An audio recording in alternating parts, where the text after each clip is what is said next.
இப்போது நம்ம லைஃப்பில் ஏகப்பட்ட நண்பர்கள் வருவாங்க போவாங்க. அதில் நம்ம கூட ரொம்ப நெருக்கமாக இருந்த ஒரு நண்பன் நமக்கு திடீர்னு எதிரியாக மாறினா கூட நம்ம சமாளிக்கலாம். புரியுதுங்களா? எதிரியாக மாறினா கூட நம்ம நேருக்கு நேர் நின்று சண்டை போடலாம். ஆனால் அதே நண்பன் நமக்கு துரோகியாக மாறிட்டான்னு வச்சுக்கோங்களேன், ஒன்றுமே பண்ண முடியாது. பாகுபலி கட்டப்பா கதையாக தான் போகும். அந்த மாதிரி இந்த வீட்டுக்குள்ளே வந்த நாட்களில் இருந்து ரொம்பவே நெருங்கி பழகிட்டு இருந்த 2 பேரில் ஒருத்தர் இப்போ துரோகியாக மாறி முதுகுக்கு பின்னாடி வன்மத்தை கொட்டுறதும் முதுகில் குத்துறதும் இந்த மாதிரியான வேலைகளை தொடர்ச்சியாக பண்ணிக்கிட்டு இருக்காங்க. துளி அளவும் காரணமே இல்லாமல் அவங்களா ஒரு சாத்தான் ஓதுன வேதத்தை கேட்டு ஃபிக்ஸ் பண்ணி ஒரு விஷயத்தை பண்ணிக்கிட்டு இருக்காங்க. வெளியில் போயிட்டு இதை பார்க்கும்போது எவ்வளோ அசிங்கப்பட போகிறாங்க அப்படிங்கிறது தெரில. யாரை சொல்கிறேன் அப்படின்னா சாண்ட்ரா அவர்களை தான். என்னாச்சு அப்படின்னு கேட்டிங்கன்னா, நிறைய பேர் கவனிச்சிருப்பீங்க, சில பேர் கவனிக்கலைன்னா இந்த வீடியோ பார்த்தீங்கன்னா உங்களுக்கு புரிஞ்சிடும். பார்வதியும் கமருதனும் மைக்கை மறைச்சு பேசிக்கிட்டு இருக்காங்க. பிக் பாஸ் அதை கூப்பிட்டு ஒரு பனிஷ்மெண்ட் கொடுக்குறாரு. அந்த பனிஷ்மெண்ட் வேற லெவல் பனிஷ்மெண்ட். இதெல்லாம் பார்த்து ஐபிசிலே நம்ம எழுதலாம். அந்த மாதிரியான தண்டனையை கொடுத்துருக்கிறாரு. இப்படிலாம் இவங்களால மட்டும்தான் யோசிக்க முடியும். என்ன பண்ணிட்டாங்கன்னா, இவங்க 2 பேர் மைக்கை மறைச்சு பேசுனதுக்கு வீட்டில் இருக்கிற எல்லாருடைய முட்டை பாலெல்லாம் எடுத்துகிட்டு போயிட்டாங்க. யாருமே இந்த வீட்டுக்குள்ளே டீ காஃபி குடிக்கக்கூடாது, யாருமே இந்த வீட்டுக்குள்ளே முட்டை சாப்பிடக்கூடாது. ஏன்னா காரணம் என்னன்னு கேட்டிங்கன்னா, பார்வதியும் கமருதனும் மைக்கை மறைச்சு பேசுகிறாங்க. இந்த ஒரு விஷயம் நடந்தது, நம்ம பேசியிருந்தோம். அந்த விஷயம் நடந்தப்போ யாருமே பார்வதி எதிர்த்து ஒரு கேள்வி கேட்கல. ஏன்னா கேட்டால் அவள் சண்டை போட போகிறா, இல்லை எதனா பண்ண போகிறா, பேச போகிறா, கமருதன் திமிரா பேசுவான், நெக்கலா பேசுவான், அதனால் நம்ம அமைதியாக இருப்போம்னு சொல்லிட்டு எல்லாம் பயந்து அமைதியாக இருந்துட்டாங்க. ஆனால் ஒரே ஒருத்தவங்க மட்டும்தான் அங்கே வாய்ஸ் அவுட் பண்ணாங்க. திவ்யா என்ன கேட்டாங்க அப்படின்னா, பார்வதி இது உட்காந்துக்கிட்டு என்னமோ எனக்கு ரொம்ப எம்பாரஸ்மெண்ட்டாக இருக்குது, எனக்கு ரொம்ப கில்ட்டியாக இருக்குது, பிக் பாஸ் மன்னிச்சிருங்க பிக் பாஸ், நான் இனிமேல் அது மாதிரி பண்ண மாட்டேன். ஏடி பண்ணுறதெல்லாம் பண்ணிவிட்டு நீ பண்ண மாட்டேன்னு சொல்லிட்டு இருப்பியா அப்படின்னு நமக்கு எப்படி கேள்வி இருந்துச்சோ அதே கேள்வியை திவ்யா எழுப்புறாங்க. பார்வதி இது ஒரு வாட்டி இல்லை, நீங்கள் நிறைய வாட்டி பண்ணிட்டீங்க. நேற்று நைட்டு நானே பார்த்தேன், நீ உன் மைக்கை கலட்டி வச்சுட்டு கமருதன் மைக்கும் கலட்டி வச்சுட்டு நீ பேசுகிற. எனக்கு கமருதன் மேலே எந்த விதமான ஒப்பீனியனும் கிடையாது, அவர் என்ன வேணால் பண்ணிட்டு போட்டோம். ஆனால் நீ அதை பண்ணுறது எனக்கு ஒரு மாதிரியாக இருந்துச்சு. நான் நேற்றே உங்கள்கிட்ட சொல்லியிருப்பேன், சொன்னால் நான் எதை சொன்னாலும், நான் நல்லதே சொன்னாலும் நீ தப்பாகவே எடுத்துக்கிற, அதனால் நான் உங்கள்கிட்ட எதுவுமே பேசலை. இன்றைக்கி இவ்வளோ தூரம் நடந்திருக்கு அப்படின்னா நீங்கள் அந்த மாதிரி பண்ணுறீங்க, அதை தயவுசெய்து சேஞ்ச் பண்ணிக்கோ அப்படின்னு சொன்னாங்க. சொல்லிவிட்டு இன்னொரு விஷயம் என்ன சொன்னாங்கன்னா, சொல்லிட்டு போயிட்டாங்க. திரும்ப நான் ஒன்றே ஒரு மட்டும் சொல்கிறேன் பார்வதி, இதை நீ கண்டினியூ பண்ணாத, கண்டினியூ பண்ணினா உன் கேமை தான் அதை அஃபெக்ட் பண்ணும் அப்படின்னு, உனக்கு அது ஒரு டவுன்ஃபால் ஆகிடக்கூடாது அப்படின்னு ஒரு நல்ல விதத்தில் தான் அவங்க சொன்னாங்க. இதில் எந்த குறையும் எந்த தப்பும் எனக்கு தெரில. நீ பண்ணதே தப்பு. உனக்கு கருத்து கூந்தல் வேற உனக்கு வருதா, உனக்கு அப்போஸ் பண்ணுற கூந்தல் வேற உனக்கு கேட்குதா? தப்பு பண்ணிட்ட, நீ கில்ட்டாக ஃபீல் பண்ணுற, கண்டிப்பாக அதனால் அஃபெக்ட் ஆகிறவங்க கேட்பாங்க. இப்போ நான் அந்த வீட்டில் இருந்திருந்தால் கூட நான் கேட்பேன். ஏன்னா ஒரு நாளைக்கு ஒரு வாட்டியாச்சும் டீ குடிக்கலைன்னா எனக்குமே தலைவலி வரும், அது பழகிருச்சு. இப்போ சுகர் கட் பண்ணணும் சொல்லிட்டு கொஞ்சோண்டு சுகர் போட்டு நான் குடிக்கிறேன். துளியும் சுகர் இல்லாமல் நம்மளால் இருக்க முடியாது, நமக்கு தலைவலி வந்துடும். ஸோ அந்த மாதிரி இருக்கக்கூடிய ஆட்கள் இருக்காங்க. இப்போ வெயிட் லாஸ் பண்ணுறவங்களாம் சுகர் கட் அப்படிங்கிற ஒரு விஷயத்த பண்ணுவாங்க. நான் இப்போ கொஞ்சம் கொஞ்சமாக அது பண்ணிக்கிட்டு இருக்கேன் வெயிட் லாஸ் பண்ணுறதுக்காக. இது எதுக்கு சொல்கிறேன்னா, சுகர் அப்படிங்கிறது இம்பார்ட்டண்ட்டாக இருக்கும். இப்போ டீ காஃபி, இப்போ வெறும் சுகரை சாப்பிட முடியாதுல்ல, ஒரு பால் வேணும், டீ வேணும். டீ ஒரு நாளைக்கு ஒரு வாட்டியாச்சும் டீ குடிக்காமல் சில பேர் 10 வேளை குடிப்பாங்க, டீ குடிச்சே வாழ்கிறவங்களாம் இருக்காங்க. அந்த மாதிரி அடிக்டான ஆட்கள்லாம் இருக்காங்க. ஸோ இவங்க சொல்கிறாங்க, இப்போ எனக்கு அஃபெக்ட் ஆகும், அது நான் ஒரு நாளைக்கு ஒரு வாட்டியாச்சும் நான் டீ குடிக்கணும், இல்லைனா எனக்கு தலைவலிக்கும் அப்படின்னு அவங்க சொல்லிட்டு இருக்காங்க. பார்வதி இல்லை இல்லை இல்லை, நீ நான் பைக் போடாமல் நான் பேசுறது ஓகே, ஆனால் அதுக்குன்னு நீ என் கேம் அஃபெக்ட் பண்ணணும்லாம் நீ சொல்லாத. இப்போ என்ன இப்போ சொல்லிட்டாங்க, நீ எதுக்கு கேம், இப்போ உன் கேம் இது அஃபெக்ட் பண்ணாது. ஏன் சொல்கிறேன், நானே சொல்கிறேன், பார்வதியோட கேம் இது அஃபெக்ட் பண்ணாது. ஏன்னா கேம்னு ஒன்று விளையாண்டா தானே அஃபெக்ட் ஆகும். பார்வதி அந்த வீட்டுக்குள்ளே விளையாடல, பார்வதி வச்சு வெளியில் விளையாடிக்கிட்டு இருக்காங்க ஒரு பிஆர் கும்பல்.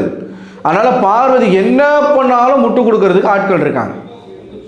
நான்லாம் லிட்டரலாக ஒருத்தவங்களை பார்த்துலாம் மிரண்டு போயிருந்தேன். போன சீசன்லலாம் ட்விட்டரில் ஒருத்தவங்க இருந்தாங்க, அவங்க பேர் சொல்ல விரும்பலை, கார்ட்டூன் பேர் வச்சுருப்பாங்க, ஓகேவா? ஜாக்லினுக்கெல்லாம் பயங்கரமாக சப்போர்ட் பண்ணாங்க. அதாவது நான்லாம் பரவாயில்லையே, இவ்வளோ போல்டாக ஒரு பொண்ணு இருக்க முடியுமா அப்படின்லாம் நான் மிரண்டு போயிருக்கேன்.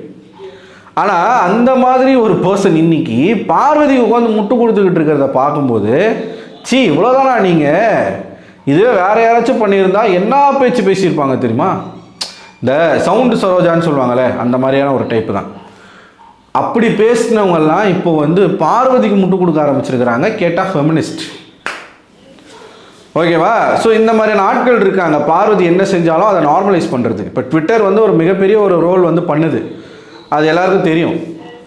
சொல்லிட்டு இருக்காங்க திவ்யா, இவன் பார்வதி வந்து அதை ஒரு மாதிரி அப்போஸ் பண்ணி பேச ஆரம்பிக்கவும், ஏமா அவங்ககிட்ட மனுஷன் கூட பேச முடியாது, நல்லது சொன்னால் கூட நீ கேட்டுக்க மாட்டேன்.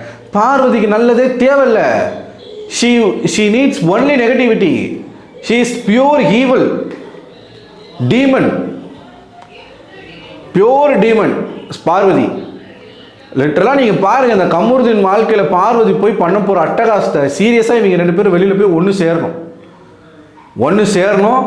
இப்போ வாயிலே ஒரு குத்தணும், இவன் வந்து கழுத்தை பிடிச்சி கடிக்கணும், 2 பேரும் அடிச்சுக்கிட்டு சாவணும். இது நடக்கணும்.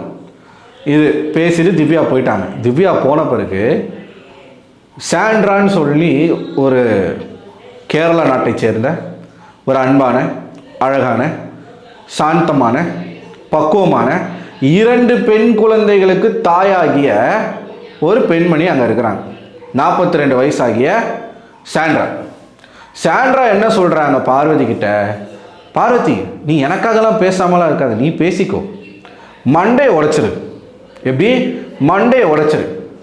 திவ்யாவுடைய மண்டையை உடைக்கணும்னு சொல்லி சாண்ட்ரா பார்வதி கிட்ட சொல்கிறாங்க. நான் என்ன கேட்குறேன்னா, அவ்வளோ என்னங்க உங்களுக்கு வன்மம்? அவ்வளோ என்ன வன்மம்? அந்த பொண்ணு என்ன பண்ணிச்சு உங்களை? நீங்கள் அவ்வளோ பேசியும் கூட நீங்கள் நல்லா இருக்கீங்களான்னு சொல்லி ஒவ்வொரு முறையும் வந்து செக் பண்ணிட்டு போன பொண்ணு. இப்போ உங்கள் கணவர் வெளில போயிட்டாரு. உங்கள் கணவர் வெளில போயிட்டாருன்னா எல்லாரும் உட்காந்து ஒப்பாரி வைக்கணுமா? என்ன பண்ணணும்னு நினைக்கிறீங்க? உங்கள் கணவர் வெளில போனதுக்கு ஒரே காரணம் நீங்கள் தான். ஒவ்வொரு இடத்துலையும் வந்து நான் ஒரு பொம்பளை, என்னால் தனியாக ஆட முடியும், என் கூட ஆம்பளை இல்லை நினச்சிங்களா, இருக்கிறதோ ஆம்பளை சிங்கம் அப்படின்னு ஒவ்வொரு இடத்துலையும் நீங்கள் பிரச்சனை வந்து இன்க்ளூட் பண்ணதும், பிரச்சனை உங்களுக்குன்னா ஓடி வந்து நின்னதும், வெளியில் போய் பார்த்தா தான் தெரியும் சேனலோடைய பிளானிங் தான். சேனல் பிளான் பண்ணி பிரச்சனை தூக்கியிருக்காங்கன்னு சொல்லி. திவ்யா மேலே பேசிக்கான ஒரு வன்மம் சாண்ட்ராக்கு என்ன இருக்குன்னா, பிரஜன் வந்து என்னை விட திவ்யாவுக்கு தான் இம்பார்ட்டன்ஸ் கொடுத்தாரு, அவங்க வேறு மாதிரி நினச்சிட்டு இருக்காங்க. திவ்யா கூட தான் ஒரு டைம் ஸ்பெண்ட் பண்ணார், நீட்டிக்கணும்னு திவ்யாவுக்கு பிரஜன் கொடுத்ததுனால மட்டும்தான் சாண்ட்ராவுக்கு இவ்வளோ கோபம் திவ்யா மேலே. இந்த கோபமாக இல்லாமல் வன்மமாக மாறி போச்சு. அந்த வன்மம் எப்படி வந்துச்சு அப்படின்னா, அதுக்கு காரணம் நம்மளுடைய பீடை தான். நான் தான் சொன்னல, சாத்தான் வேதம் ஊதுற மாதிரி சாண்ட்ரா காதில் போய் அப்படின்னு இந்த காட்டுக்குள்ளெலாம் போனால் ஒரு விஸ்பரிங் சவுண்ட்லாம் கேட்கும். இந்த பேய் படங்கள்லாம் பார்த்தீங்கன்னா அந்த மாதிரி, திவ்யா மோசமானவ, திவ்யா தான் ப்ரெசென்ட் போகிறதுக்கு காரணம், பார்த்தியா நீ வந்து இப்படி தனியாக உட்காந்துருக்கா, வந்தாலா பார்த்தியா, இப்படின்னு அவங்கக்கிட்ட சொல்லி ஒரு வெறுப்பு உண்டாக்கிட்டாங்க. அதுதான் நண்பன் துரோகியாக மாறின கதை, சாண்ட்ரா துரோகியாக மாறின கதை.